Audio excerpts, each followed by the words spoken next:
In this video, we will take a look at what a normal distribution should look like. So we have the data, and we only have one variable. We'll call it variable. We'll call it score. And so we can start from either menu as long as we have the analyze menu and other menus here. So we're going to stay on the variable view. We're going to go to analyze. We're still looking at central tendency, descriptive statistics, frequencies, the score. I'm going to reset that and then put it back. And the default display frequency tables. We can create an APA style table that's ready to copy and paste.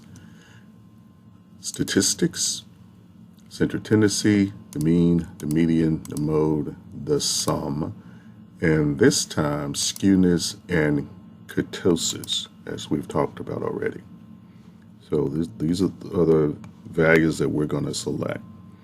We will deal with dispersion, variability in another chapter. And then we click continue here.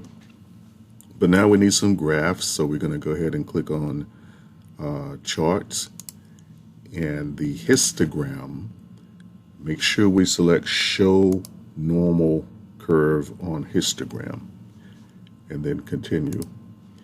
And the other stuff is superficial, so there's nothing that we need to do there at all. And then we click OK.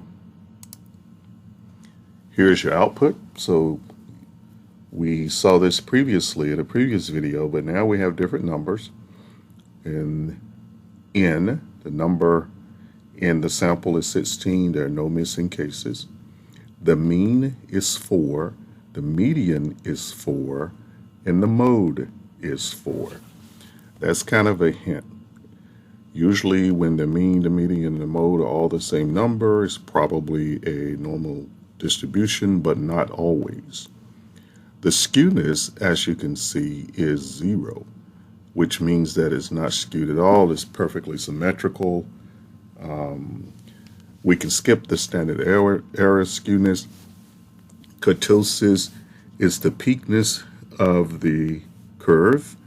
So it is this. If this was perfect, it would be a 0, but it's like a negative 0.458, which is good. It's not flat. And we could skip the standard error of the kurtosis as well. And here's the sum that we got, which is 64, the sum of all those scores. Then when we look at the percentage of each score, you can see that this is like the end, the number, so the frequency. So here's 4, is 25%, etc. And here is the histogram, the graphical representation of the distribution. And notice it is perfectly symmetrical. So this is what a perfectly symmetrical normal distribution looks like. You do not get this in nature or with data. This is contrived data made up just to demonstrate this. So now we're going to look at another menu to talk about how we can use other methods of deciding whether we have a normally distributed distribution. Same data, we're going to the Analyze menu, Descriptive Statistics, but this time we're going to use the Explore option. We only have one variable, so we're going to drop it in the dependent list. Click on Statistics, and notice now Descriptive is selected by default. We're going to go ahead and select Outliers, and those are values that are generally plus or minus 2.5 to 3 or more standard deviations from the mean. We'll see if we have any outliers. Then continue and click on plots. We're going to get the histogram again. We're going to deselect stem and leaf and normality plots. Select that. So histogram, normality plots. And continue. Click on Options. We'll leave this as the default, and we're not going to do any bootstrapping. And then click OK. So this looks different. You have more information. We could have started out in the Explore menu. When we get into the exploratory data analysis, we will start with the Explore menu. So now you can see you got all those values in addition to the 5% trimmed mean, which means that 5% of the cases on the lower end were trimmed and 5% on the upper end were trimmed.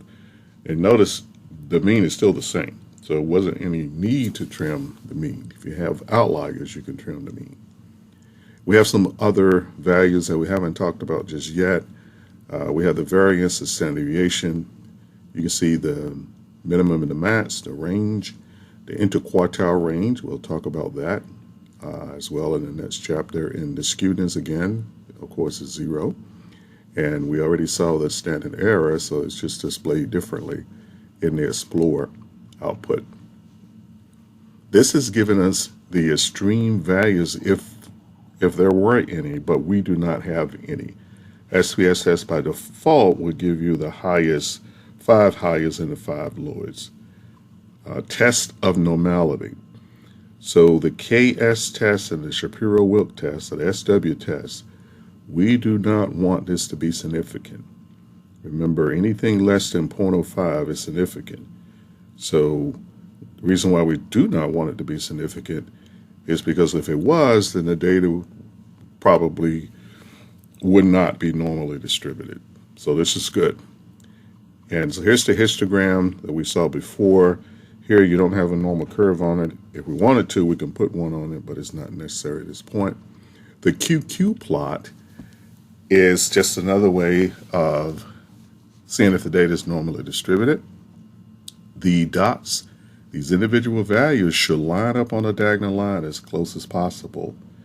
And notice they're lined up, and so this is another indication that we have a normal distribution.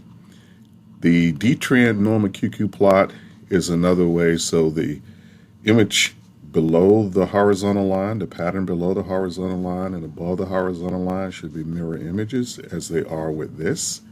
We will see situations where the distribution is skewed to the left and skewed to the right, and you'll see the plots will look different. And here is the box plot. And so with the box plot, in SPSS, the line in the middle, the heavy line, is the median, and this is quartile 1, quartile 2, and quartile 3. So often it's called box and whisker. So here are the whiskers for the box plot. One thing about the box plot, it's really, really good to see if you have any outliers. And it's often best to align the box plot in the same orientation as the histogram. So we're going to do that. So you're going to double click on the graph. And then you're going to go to the top menu where it says transpose chart coordinates. All right, and notice it just changed the coordinates. And we're going to close up the chart editor, go back to your output, and now there's your output. And so now we have the scores here, and so that it can be in line with what they look like in the histogram. Some people prefer the other way, but I think this is a better way in terms of being compatible with the histogram. So this is what a normal distribution, if it was perfectly symmetrical, you would get this. And so this is telling us how to, different ways to determine whether a distribution is normally distributed. And because one of the major assumptions moving forward in inferential statistics is the assumption of normality. So we have to get really, really good and used to doing an exploratory data analysis to determine if we have or have not violated that assumption. And we will have some exercises where we pick out outliers as well. And that's it.